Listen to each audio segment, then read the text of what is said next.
დავიბადე 1962 წლის 4 აგვისტოს ქუთაისში, სადაც გავატარე ცხოვრების პირველი 3 დღე.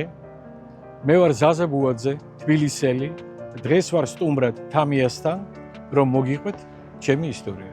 უკრაინაში წასვლა რომ გადავწყვიტე, უამრავმა ემოციამ და კითხვამ მოიყარა თავი. გულის სიღრმეში მეშინოდა კიდეც, მაგრამ მთავარი მიზანი გამეცნო ქართველები, რომლებიც ცხოვრობენ ომში, უცხო მიწაზე, ეს ინტერესი იმდენად ძლიერი იყო, რომ ყველა შიში გადაფარა. ჩავედი მდუმარე კიევში, ქალაქში, სადაც ყველაფერს ომის ფერი ჰქონდა. ქალაქში, სადაც ადამიანების სახეები და თვალები თავიანთ ისტორიებს ყვებოდნენ. ჩემმა დღევანდელმა სტუმარმა უკრაინა ომის დროსაც არ დატოვა და გააგრძელა როგორც უკრაინელმა კინორეჟისორმა კარიერული მოღვაწეობა ომში, სადაც ის იღებს ფილმებს, რომლებიც დარჩება არა მხოლოდ ემიგრაციის ისტორიას, არამედ მსოფლიო ისტორიას.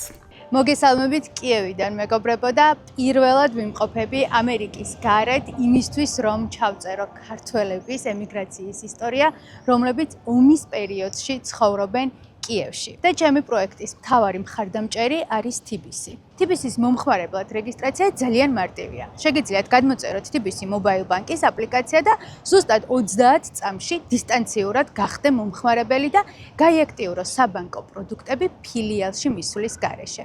ამისათვის დაგჭირდებათ მხოლოდ მოქმედი ტელეფონის ნომერი, რომელზეც გამოგეგზავნებათ SMS კოდი და სელფის გადაღება ვინაობის დასადასტურებლად. რეგისტრაციის გავლისთანავე შენ ავტომატურად გაგეხსნება უფასო TBC-ის ბარათიც. თუმცა თუ გირჩევნია, რომ TBC-ის წარმომადგენელი დაგეხმაროს რეგისტრაციის პროცესში, მიწერე TBC-ის სოცქსელებში, ვებგვერდზე ან ელფოსტაზე და მოითხოვე ვიდეო ბანკის სერვისით სარგებლობა. შენთვის სასურველ დროს დაგენიშნება ვიდეოზარი TBC-ის წარმომადგენელთან, რომელიც დაგეხმარება რეგისტრაციის გავლის პროცესში.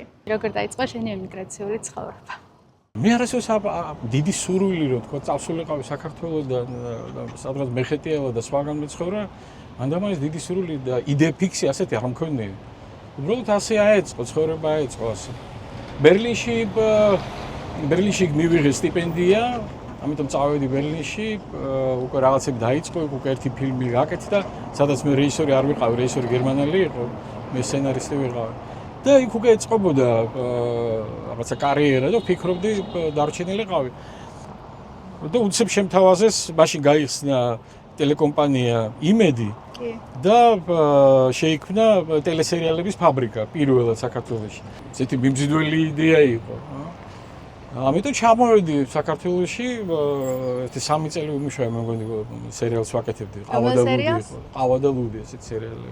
მერე რამ გამოიწვია უკვე ბერლინში ყოფნის დროს იქ დავმეგობრდი ერთ უკრაინელ, რომელსაც დღეს შევხვდებით საღამოს, ტარას ტომენკო, კოლეგა, ისიც სტიპენდიანტი იყო იქ ბერლინში. და შემთავაზა რომ მისთვის დამეწერა სცენარი, მის პირველი სრულმეტრაჟიანი ფილმისთვის მისი. დავიწყეთ მუშაობა, ამასობაში ეს შემოთავაზება იყო თბილისიდან, წამოვედი თბილისში და რაღაცა გაიწელა ამ სცენარზე მუშაობა. და ერთ-ერთი მე მგონი მესამე სეზონი იყო უკვე ყავა და ლუდის დამთავრდა, რაღაცა პაუზა, მითხრეს რომ კიდე გვინდა მეოთხე სეზონია. ამასობაში ტარას ხმდა ამერიკიდან თქვა რომ თუ გააქო რაღაცა ფანჯარაო, ჩამოდი რომ დავამთავროთო სცენარი ერთი თვით. ჩამოვედი ერთი თვით. და ეს ერთი თვე უკვე არის 20 წელი, იმიტომ რომ შემთავაზეს ფილმი, დავთანხმდი, ამ ერთს მოყვა მეორე, მესამე, მეოთხე და დაიწყო ემიგრაციაში. და რისიც პრინციპში ბედის ყავა და ლუდს რა ბედი ეწია. მე ვაგრძელებდი წერას, ვაგზავნიდი და ჩემი მეგობარი ლევან კიტია იღებდა უკვე როგორც რეჟისორი. პირველი სამუშაო დღე როგორი იყო? როგორც კი ჩამოვედი, მაშინ მე ხო ჩამოვედი, იმიტომ რომ სცენარზე უნდა გამეგრძელებია და დამესრულებია სცენარი. მაგრამ დაახლოებით 2 კვირის მერე გავიცანეთ პროდიუსერი, რომელმაც მითხრა რომ ხوار გადაიღებდიო ფილმსო ჩვენთან. მაშინ ჯერ კიდევ დიდი კინო არ იყო. ფილმებს იღებდნენ ძალიან იშვიათად, თქვა 2 წელიწადში, 3 წელიწადში ერთი ფილმი თუ იქნება და მაგრამ ტელევიზია მუშაობდა გამალებული. სერიალები იმდენად არა, რამდენადაც ეგრეთებული მუვიკები, სატელევიზიო ფილმები, სრულმეტრაჟიანი სატელევიზიო ფილმები, რომლებიც დღეს ნუ ესე ჟღერს, მაგრამ ფაქტი ასე იყო. ძირითადად იღებოდა რუსულად და ძირითადად გაკეთდებოდა იქით რუსეთისთვის. მაშინ, როდესაც ჩამოხვედი, რა განსხვავება იგრძენი ესე მძაფრად მუშაობის პროცესში თვითონ? ნუ უფრო ინდუსტრიული იყო სიტუაცია, ყველაფერი უფრო ინდუსტრიული იყო, უფრო ორგანიზებული იყო, უფრო გავდა ნამდვილ წარმოებას. მე მიჩვეული ვიყავი, ყავადაღული ჩვენ ვიღებდით, სასაცილოა ხო დღეს, დაუჯერებელია, ბიუჯეტი მქონდა $5,000 სერიის. მაგრამ რაღაცნაირად ვახერხებდით და აქ უკვე ჩამოვედი და ბიუჯეტი იყო 20 ჯერ მეტი. უკრაინაში ჩამოსulis დღიდანვე იყავი შენს პროფესიაში და დღემდე ხარ შენს პროფესიაში, ანუ საერთოდ არ ყოფილა შენს ცხოვრებაში ისეთი შემთხვევა, რომ რაღაცა აი თუნდაც არ იყო გადაღებები, არ იყო პროექტები და სხვა სამსახურში გეცადა ბედი არაპროფესიულ ჭრილს გულისხმობ. ნუ ჩემი პროფესია არის ან ვიღებ ან წერ. რთული პერიოდები ცხადია არის. მაინც რაღაცას ვახერხებთ, მაინც მუშაობთ.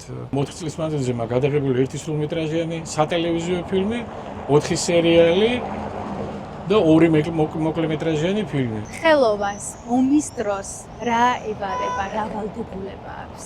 დღეს უკრაინელებს აქვთ აბსოლუტურად უნიკალური გამოცდილება, არავის არ აქვს ასეთი გამოცდილება.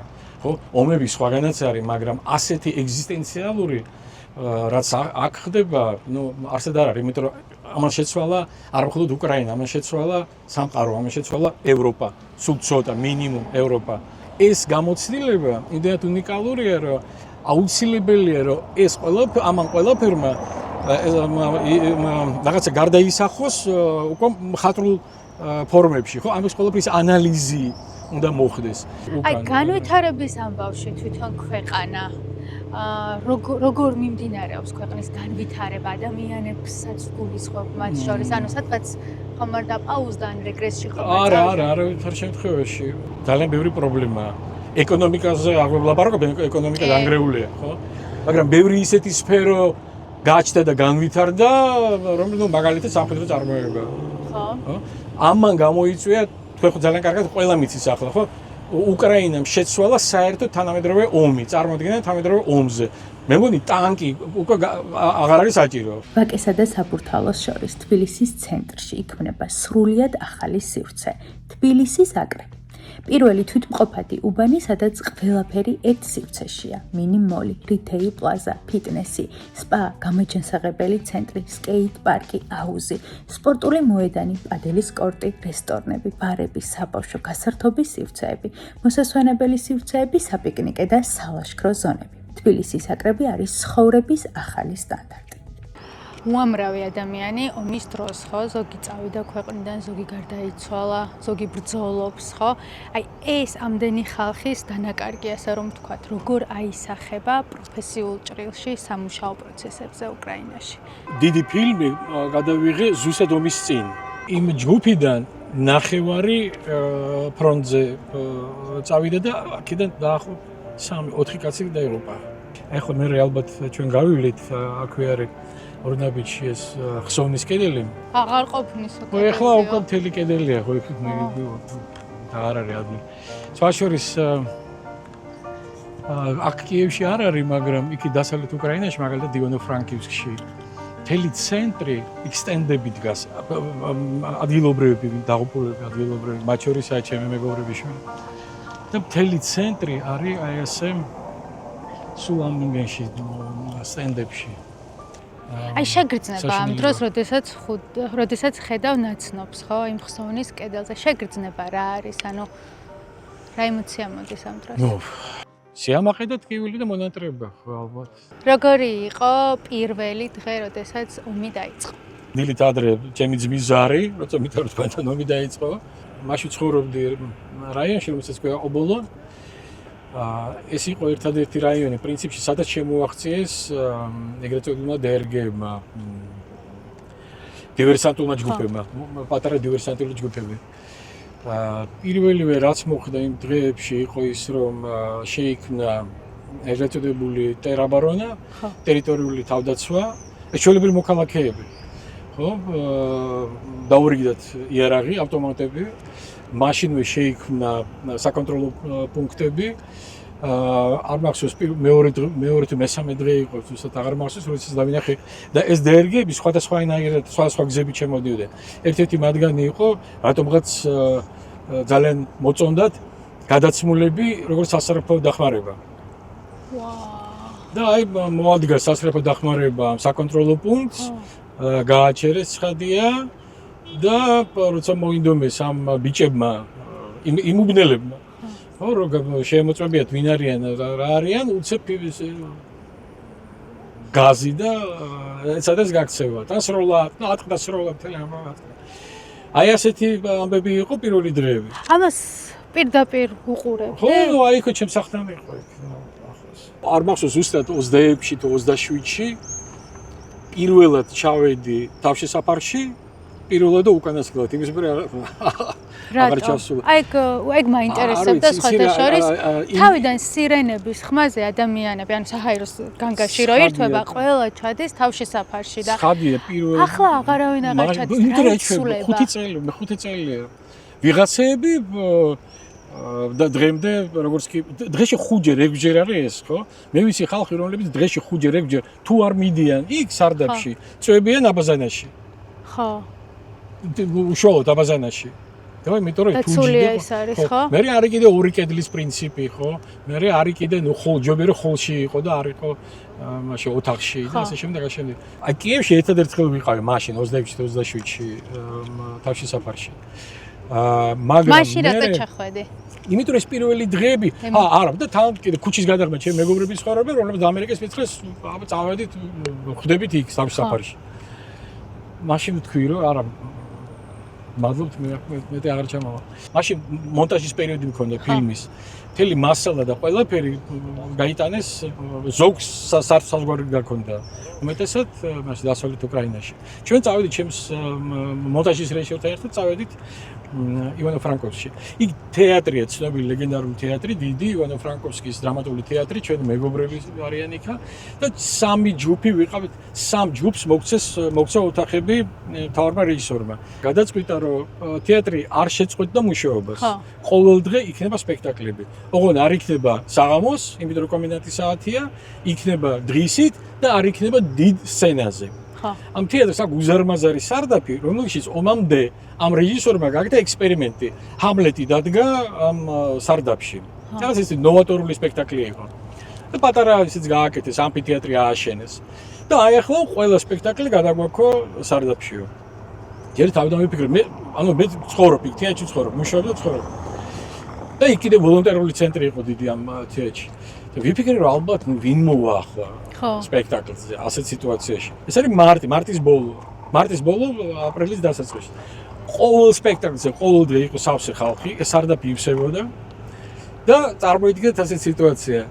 სპექტაკლის წინ გამოდის მთავარი რეჟისორი, ეს არის უზარმაზარი სარდაფი, რომელშიც არის რაღაცა გენერატორები, ტურბინები, რაღაცები, ეს სახელდახელოდ აშენებული ამფითეატრი და მორგებული დეკორაციები ამას ყველაფერს. და ყველანი ერთად თავართ, ყველანი ერთად არის მაყურებლებიც, სახევები, რეკვიზიტორები ყველანი.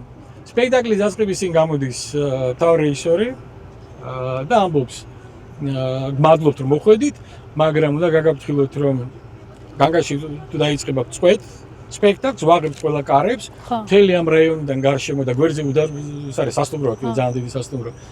ეს არის მთავარი თავშესაფარი და ხალხი ჩამოვა აქ. ხო. მე დამთავრდება განგაში გავაგზავნე. ხო. და მართლაც ასე ვიდი სპექტაკლი, იგივე ჰამლეტი, უცებ განგაშია, წდება სპექტაკლი, არავინ ასე არ მიდის, იღება კარებები, მთელი სამეზობლო და პლუს კიდე ამ სასტუმროს ხალხი, ინტურისტი. ჩამოდიან, ეს იყო ისეთი ახლა ვამბობ სიტყვა სანახაობა, მაგრამ მაშინ სანახაობას არ ვიტყოდი. ჩემოდნებ, ხო, მე ჩვენ გაგვაფრთხილეს თავიდან, რომ ყველას უნდა ქონდეს ეგრეთ წოდებული საგანგაშო ჩანთა. განგაშის ჩანთა. ანუ აუცილებელი ნივთები. რომ განგაში რო დაიწყება, ეს ჩანთა უნდა გამზადებული ქონდეს, სტაციონარი და გაიქცე თავშესაფარში. ჩამოდით, ყველა ჩამოდის ამ საგანგაშო განგაშის ჩანთები ჩემოდნებით. ჩამოდიან ძაღლებით, კატებით, აკვარიუმებით, იმისი თუთიყუშებით, გალიებით. განგაში დამთავრდა, ახლა თუ გნებავთ, იმათ ეუბნებო, ვინც სამეზობლო, ვინც თუ გნებავთ, შეგიძლიათ დარჩეთ სპექტაკლზე. და ზოგიერთები რჩებოდნენ. და აბა ეს არ დამოვიწყდება პატარა ბიჭი, იმითი აკვარიუმით ერთი თევზი იყო იმ აკვარიუმში. არ წავიდა ბებიესთან. და არჩედა უყურეს მერე სპექტაკლს. თავისი ჩემუდნით, თავისი აკვარიუმით და ოქროს თევზით. რა ფსიქოლოგიურ სიძლიერეს თანაშემთხვევასთან გვაქვს საერთოდ ამბავი, მაშინ როდესაც ქვეყანა იბომბება, ომში არის ჩართული, ბრძოლაშია, ქალიც, კაციც, ყველა აბსოლუტურად და მაინც ვითარდება და მაინც მუშაობენ. ანუ რა შემთხვევაა ეს? რა მოხდა მთავარი რა? რატო გაგვაკვირვა ასე უკრაინა? იმიტომ რომ კოდმა გაიღვიძა. ჩვენს ასეთი კოდი გვაქვს. ჩვენ ძალიან კარგად ვიცით. გვახსოვს 2008-ში რასაკეთებდნენ ქართველები? შინდისის ამბავი გვახსოვს, ხო? რა გვაქვს საერთოდ უცნაური. უკრაინელებს და ქართველებს? რომ ხასიათის სისხლით ეთნიკურად არაფერი არ გვაქვს საერთოდ, ხო? უცნაური ისე რომ მენტალურად გვაქვს უამრავი რამ საერთოდ. ალბათ ეს განპირობებულია ისტორიით. კოდი გვაქვს ერთნაირი. მებრძოლი, ამაყი, ზოგჯერ მეტისმეტად ამაყი. ალბათ უკრაინელებს ქართველები უყვართ? ძალიან. რას ამბობენ ხოლმე? აი, როდესაც იგებენ რომ ქართველი ხარ. ჩვენ ყოველთვის ვიყავით უკრაინელებისათვის მაგალითი. და ჩვენამდე დამოკიდებულება ჰქონდათ და ახლაც აქვთ. ისიც როგორი არ ვიტყვი ერთი ნაბიჯით ჩვენზე წინა ხართ, მაგრამ რომ უფრო ძველი ვართ და უფრო ძველი ვართ, უფრო ძენი ვართ, უფრო მეტი რამე გვაქვს ხო. ნანახი ისტორიაში, ხო? ვიდრე მათ. ამიტომ პატივისცემა არის ის, რასაც ყოველთვის ვიზნეობდი, ყოველთვის ხედავდი და არის და იქნება სულ მუდამ. კადრი, რომელიც არასდროს დაგავიწყდება. აი ამ ომის მანძილზე ახლა გავიხსენე ის და აი ცივმა იმან დამიარა რაღაცა. მირეკავენ და მეუბნები, ეს ჩემი უახლოესი ჩემი მეგობრები არიან, ჩემი ოჯახია პრაქტიკულად. ოსტაპი დაიღუპავა. აი ბახმუტთან მოფრინდა რაღაცა და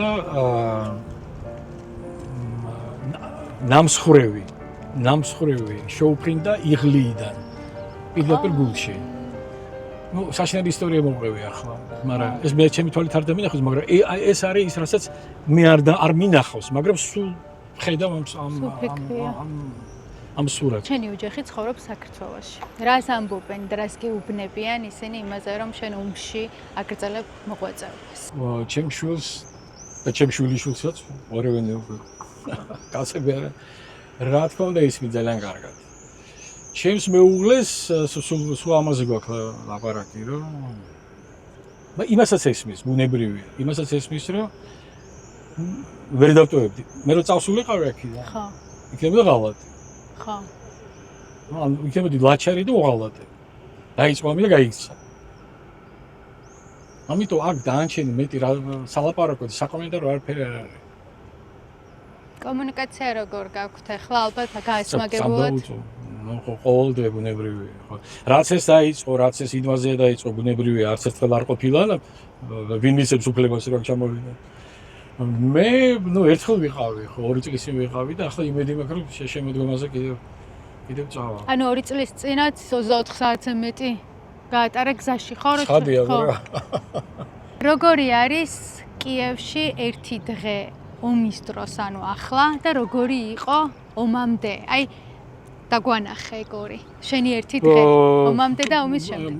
ყველაზე მთავარი რაც ახლა არის და რაც არ იყო მანამდე, ის რომ დღეში 3 ჯერ, 4 ჯერ, 5 ჯერ, 6 ჯერ, არ ვიცი რამდენჯერ დღეღამეში, ხო? არის განგაში. რაც შეეხება თქვა მუშაობას. მიუხედავად იმისა, რომ ამ 4 წლის მანძილზე მაინც საკმაოდ გადავიღე, ხო? რამდენი გამოვიდა 6 პროექტი გადავიღე, რაც ეს დიდი ომი მიმდინარეობს. ჩვენ გვაქვს გაჩნდა ახალი სირთულეები, ბუნებრივია. აი რა არის ეს? მაგალითად კონკრეტულად გეტყვი. მაგალითად არანაირი ღამის გადაღებები არ შეიძლება. ხო.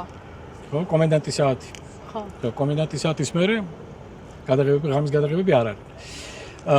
როდესაც ირჩევ ლოკაციას, აუცილებლად უნდა ირჩევ ისეთი, რომ ახლოს იყოს თავშესაფარი. იმიტომ რომ განგაში რო იწყება, უნდა შეწყვიტო გადაღებები და მთელი ჯგუფი უნდა წავიდეს თავშესაფარში. შემდეგ მაგალითად აკრძალულია ყველანაირი დრონით გადაღება. აკრძალულია თქვათ მაგალითად სროლა აფეთქება და ამ შემდეგ. რას ეთყოდი ადამიანებს, რომლებმაც არ იციან რა არის ომი და ეს მათ თავზე არ გადავლილა არასოდეს. პირველ რიგში ღმერთმა არქნას რომ გამოცადონ. ხო. პანიკა არის ყველაზე დიდი მტერი. ხა. ასე სიტუაციაში პანიკა და შიში არის ყველაზე დიდი მტერი, იმიტომ რომ ეს გაკარგიებს რეალობის აღქმის უნარსაც და სწორად მოუქცევის სწორი გადაწყვეტილების მიღების უნარს. ფიქრობ რომ ეს ომი საბოლოოდ გახდება უკეთესის მომტანი უკრაინისთვის და უკრაინელებისთვის? აბსოლუტურად, იმიტომ რომ ის უკრაინა, რომელიც იბადება ახლა, არის ძალიან კარგი უკრაინა და არის ახალი ევროპა. მე ყოველთვის მეგონა დაახლოებით ერთი თქვათ 15 წლის წინ სიტყვაზე რომ მაშინ ჩემთვის გასაგები იყო რომ ძველი ისტორია რაღაცა ფინალისკენ მიდის, რაღაც ახალი უნდა დაიბადოს. კაცობრიობის ისტორიაში ყოველთვის იყო ასე, ხო, რომ სადღაც არის ენერგიის წყარო. და ეს ენერგიის წყარო ის ადგილი რომი მაგალითად თავის დროზე ხო ქმნის ამ ცივილიზაციას ისტორიას. მე სხვაგან გადადის ინგლისში იყო მაგალითად ევროპაში ხო და შემდგაშენ. აი დღეს ამ ახალი ენერგიის წყარო არის ნამდვილად აქ უკრაინაში. და უკრაინა გახდება უკრაინა უკვე არის ლოკომოტივი ამ ახალი ისტორიის. სულ ცოტა მინიმუმ ახალი ევროპის. ოდესმე ეს ომიც დასრულდება სირენების ხმა, შეწყდება აფეთქებები. ქალაქები ნელ-ნელა ისევ გაცოცხლდება, მაგრამ როგორ სრულდება ომი ადამიანში?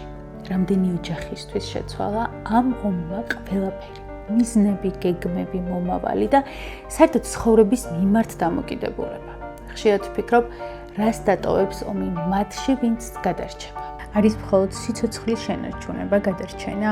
როგორ იწყება თავიდან ცხოვრება, როცა წლების განმავლობაში ყოველ ღამეს სიკვდილის მოლოდინში იწინებდი, როცა სირენის ხმა ყოველდღიურობად იქცა და აფეთქებების ხმამ სიჩუმის მნიშვნელობა დაგავიწყა. ომი ანგრევს და ანადგურებს ადამიანების შინაგან სამყაროს. ვფიქრობ, რომ მაშინ, როდესაც ბოლო გასროლად შეწყდება, ყველაზე რთული ბრძოლა სწორედ ამის შემდეგ დაიწყება. საკუთარი თავის ხელახლა ცხოვრების თავიდან სწავლა და იმ სამყაროს ნაწილად ყოფნა, რომელიც ამ წლების განმავლობაში სხვადასხვა მიმართულებით ვითარდებოდა. რა გენატრება ყველაზე ძალიან საქართველოს? საქართველოს მენატრება, თბილისი მენატრება, ახლობლები, მეგობრები. აი აქ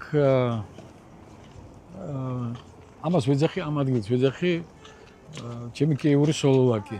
კი გავს მართლა. რაღაცით გავს, ხო, რაღაცით გავს. ან სოლოლაკი, ან პლეხანოვი. არ ვიცი, დღეს აღმაშენებელს ეძახე ჩემი მე მართლა გავს. ჩემ ბავშვობაში, ნუ პლეხანოვი უფრო არ მეორე რაიონია. ქვემოთ ნეპთან პოდიუ ის უფრო გავს პლეხანოვს და ეს მაქვს პატარა ასეთი კუნძული თბილისის კუნძული, სოლოლაკის კუნძული, ჩემი კიეური სოლოლაკი. რამდენად ხშირია ხოლმე ეს მონატრება? აბა, მონატრება პერმანენტულია, სულ მუდამ. ჩემი გული იქ არის, ან უბრალოდ თქვა, ნახევარი გული იქ არის, ნახევარი სული იქ არის, რა ბუნებრივია, ცხადია. სადე, სხვანაირად არ შეიძლება იყოს. ზაზა, ემიგრანტებს ეგ გაორება, ანუ ხშირად აქვთ ხოლმე რა და სადღაც როდესმე არ სრულდება ეს გაორება, იმიტომ რომ ამერიკაშიც ხოლმე ხო ემიგრანტებთან მაქვს ინტერვიუ და ბევრი საუბარია. ისინიც სულ ამას ამბობენ, რომ აქ ვართო, მხოლოდ სხეულები. ჩვენი გონება და გული არის საქართველოში. ეს გაორება ოდესმე სრულდება, როგორ უნდა ვიცხოვროთ ამასთან ერთად? იცი რა, მე ალბათ ეს ყველაფერი არის ინდივიდუალური რა მიზანი აქვს, რა გადაწყვეტილება აქვს ადამიანს მიღებული. თუ აქვს გადაწყვეტილება მიღებული, რომ მე აღარასდროს არ დაბრუნდები, ხო, მე უნდა გავხდე, არ ვიცი, ამერიკელი უნდა გავხდე, ან ფრანგი უნდა გავხდე. ეს ერთი ამბავია.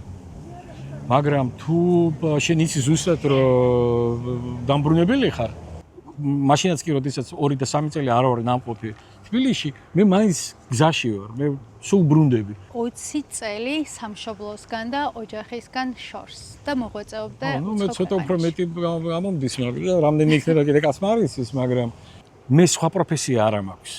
ეს არის ჩემი პროფესია, ეს არის ჩემი საქმე, ეს არის ჩემი მისია. ეს ავირჩი, ან თუ ამან ამირჩია, კარგი ვარ, ცუდი ვარ, ეს სხვა საქმე, მაგრამ ეს არის ჩემი საქმე. სამწუხაროდ, საქართველოში ნაკლებად არ შემიძლია ვიყო უმუშევარი და ველოდო წლებით.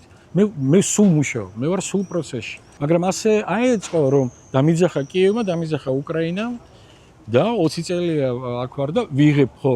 მე ვარ ქართველი, მაგრამ მე ვარ ფაქტიურად, ფაქტიურად როგორ არის? ორი ქვეყნის ვარ უკრაინელი რეჟისორი. ეხლა მე ვარ უკრაინელი რეჟისორი. ყველა ჩემი ფილმი არის უკრაინული. თუ ხარ ემიგრანტი და გაქვს TBC-ის შესაბამისი ვალუტის ანგარიში, შეგიძლია საკუთარ თავს გაუგზავნო ფულადი გზავნილი და კონვერტაციისას განსაკუთრებული კურსით ისარგებლო. პროცესი ზუსტად ისე მოქმედებს, როგორც თანხის საქართველოში გაგზავნისას. უბრალოდ მიმღებში საკუთარ თავს მიუთითებ და ამ გზით შეძლებთ ნაღდი ფულის გაციფრულებას და შემდეგ უკვე მარტივად და დისტანციურად შეძლებთ ფინანსების მართვას. დაფარავთ კომუნალურებს, გადარიცხავთ თანხას, დაფარავთ სესხს და მოკლედ შეძლებთ თქვენვე მართოთ თქვენივე ფინანსები. რას კარგავს ადამიანი სამშობლოს დატოვებისას, რასაც წარმატებული კარიერით და ასევე ფულით რა ვერ ანაზღაურებ, რა არის ეს დანაკარგი? ისი რა მენატრება? თბილისური кейფები. როგორი იყო? ნუ თბილისური იყო. თბილისური. აი ეს ერთად ყოფნა ხუმრობები, სიმღერები. როგორ ფიქრობ, შესაძლებელი არის, რომ როდესაც ემიგრანტი დაბრუნდება სამშობლოში, დაბრუნდეს იმ თავის წარსულში თუ არა, ნუ წარსულში ვერ დაბრუნდები. ისე შეიცვალა საქართველო, ისე შეიცვალა თბილისი. ეს თბილისი ჩემი შვილის და ჩემი შვილიშვილის თბილისია. ჩემი თბილისი სადღაც აქ რარს ან ცოტა დარჩა. ურთიერთობები ქართველებს, უკრაინაში მცხოვრებ ქართველებს როგორ გაქვთ ერთმანეთთან? მე ნაკლებად მაქვს სამწუხაროდ. არა იმიტომ რომ მე ვარიდებ თავს, არა, უბრალოდ ასე აეწყო. რა განსხვავებაა უკრაინელ მეგობრებს და ქართველ მეგობრებს შორის? ნუ ნამდვილი მეგობრები არიან იქ, ცხადია. ხო. მიუხედავად იმისა, რომ აქაც ძალიან ახლო ურთიერთობები მაქვს და მეცაც გეტყვით. აქ უკვე ნათელმირობაც კი მაქვს. უკვე რამდენიმე ბავშვი მყავს მონათლული. და აი მეგობრობის შენარჩუნება სამშობლოში, რამდენად არის შესაძლებელი? რაღაცებს არ ფილტრავს ემიგრაცია? ცხოვრება ფილტრავს. მათ შორის ემიგრაცია ცხადია. უკრაინელ მეგობრებს როგორ აცნობ ხოლმე ქართულ კულტურას? იცი რა, ჯერ ერთი ეს არ არის ის ქვეყანა, სადაც არაფერი არ იციან საქართველოზე. ხო? ანუ აპრიორი უკვე იციან. მე მით უმეტეს ჩემს წრეში ძალიან კარგად იციან ქართული კინო, მაგალითად. ჩემი მეგობარი კომპანია არის ზაზა კავია პლუსი. კავია პლუსი რაც ემსახურება, ახლა მოკლედ მიშენთან ახლოს არის სხვათა შორის ძალიან.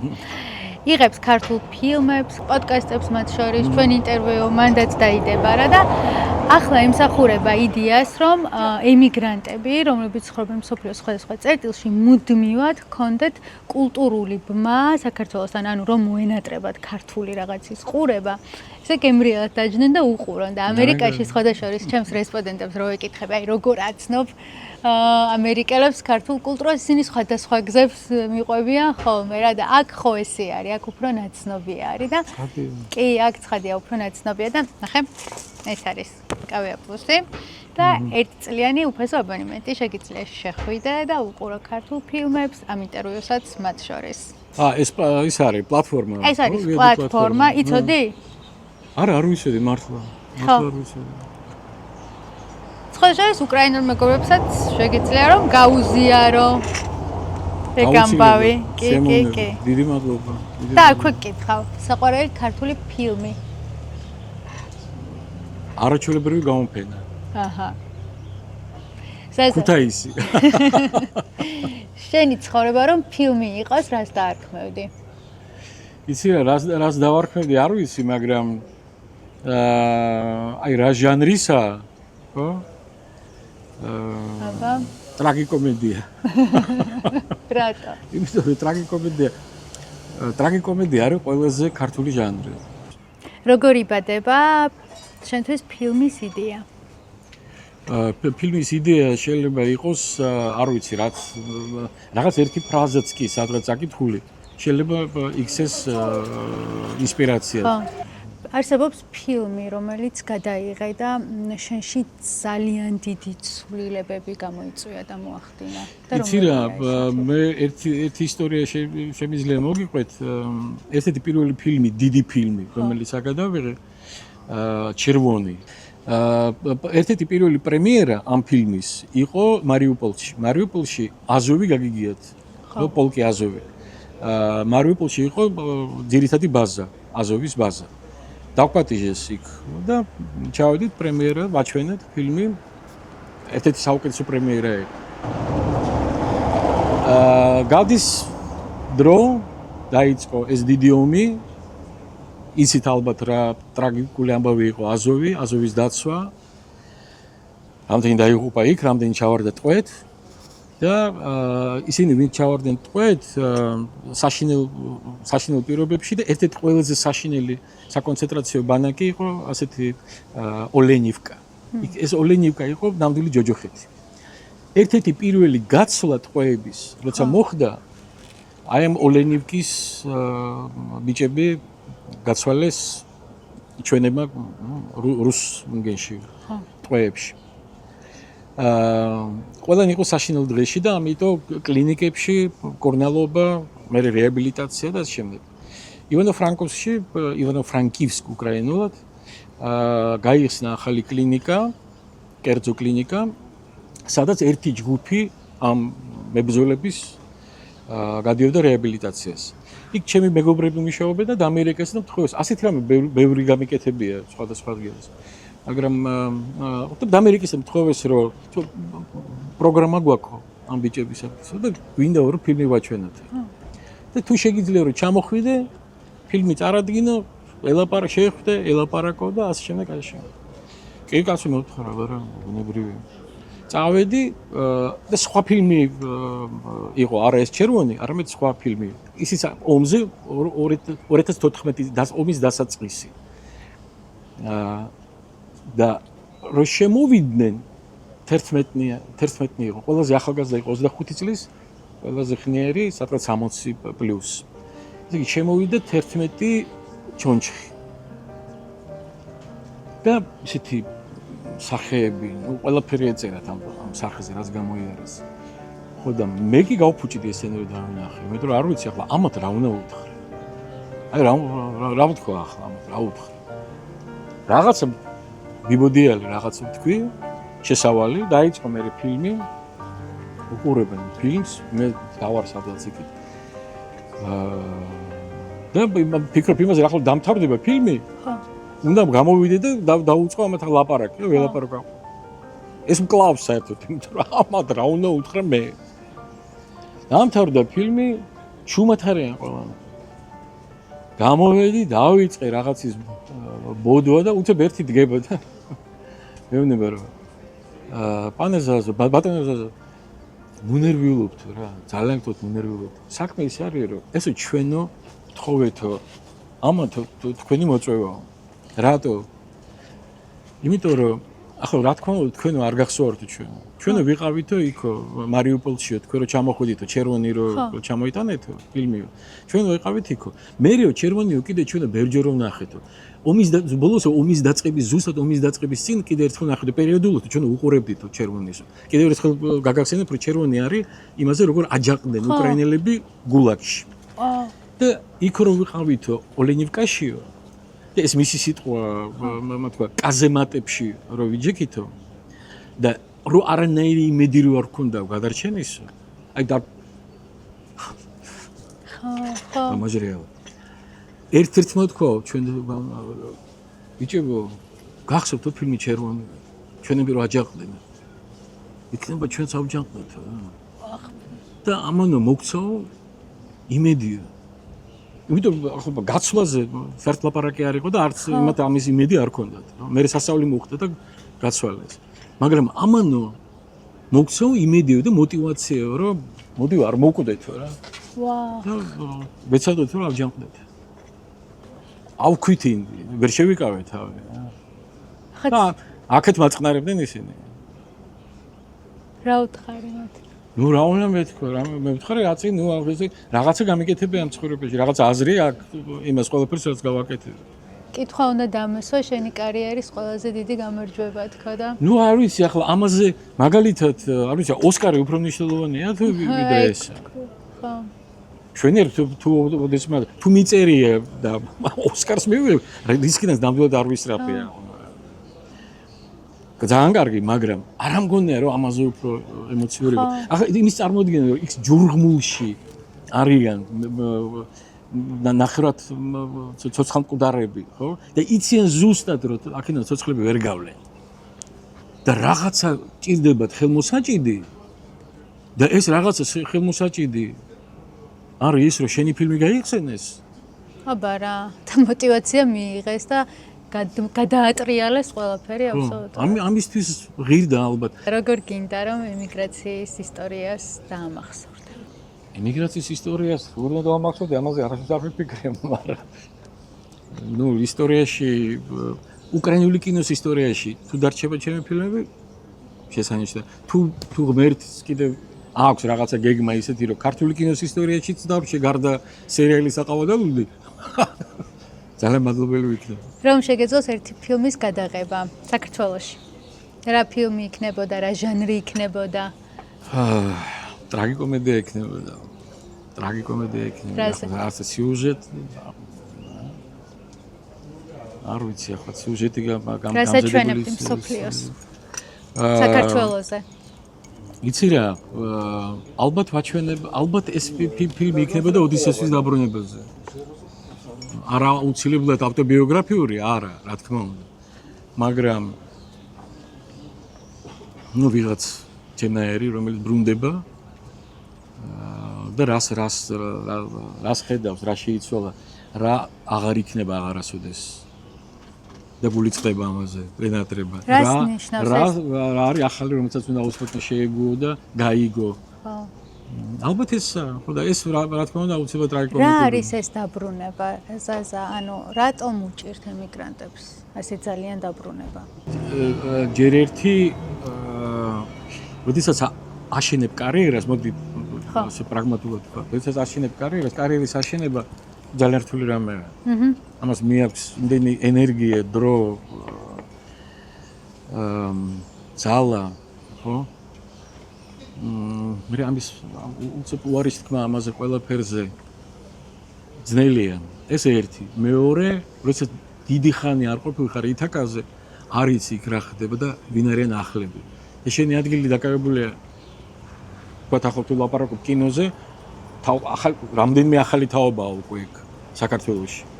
პრობლემაც იციან ის ცხოვრება 10 და 100 ჯერ უკეთ ვიდრე მე ვიცი. ხო. იქაური ცხოვრება ახლა მე და ნუ ჩემი შვილით, ჩემი ცოლით, ჩემი ძმისგან რაც მესმის, ხო? თორემ მე ხო იქ არ ცხოვრობ, მე არ ვიცი ის ცხოვრება. ისე როგორც იციან იმათ. ამიტომ იმათ აქვს რა თქმა უნდა მეტი უფლება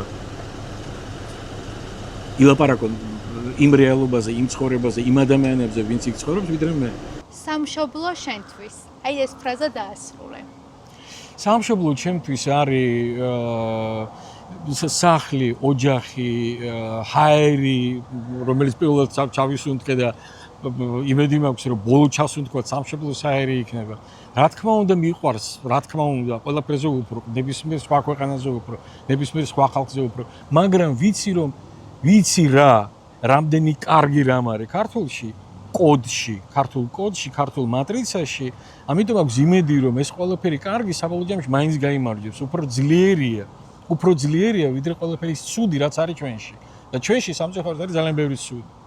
სიზარმაციდან დაწყებული და არ ვიცი რით დამთავრებული. უპასუხისგებლობით დამთავრებული. სად არის შენი სახლი? ჩემი სახლი როგორც იყო თბილისში, ისე დარჩება თბილისში, იქ იქნება. მე ვარ ახლა ნომადი, ანუ მომთაბარე, მოხეტიალე, არ ვიცი. მოგზაური ვარ. მე ვარ ახლა სადღაც ზღვაში და ვიცი რომ ჩემი გეზი არის იქით. ითაკასკენ ვარ ოდისევსი რომელიც ადრე თუ გვიან უნდა დაბრუნდეს ჩემი გადაცემის წარმოდგენია თბილისის აკრები. თბილისის აკრები ეს არის პირველი თვითმყოფადი უბანი თბილისში, რომელიც ერთ სივრცეში აერთიანებს როგორც საზოგადოებრივ, ისე საცხოვრებელ ინფრასტრუქტურას.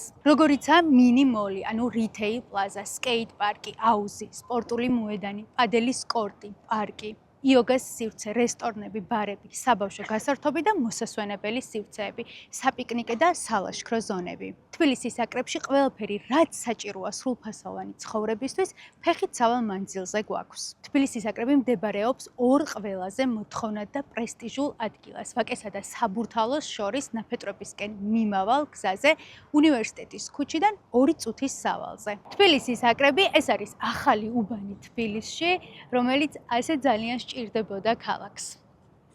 როგორ ფიქრობ ქართველმა ემიგრანტმა თავი როგორც არ უნდა დაიმკვიდროს მასპინძელ ქვეყანაში, არის თუ არა შესაძლებელი რომ ის იყოს ორი ქვეყნის შვილი?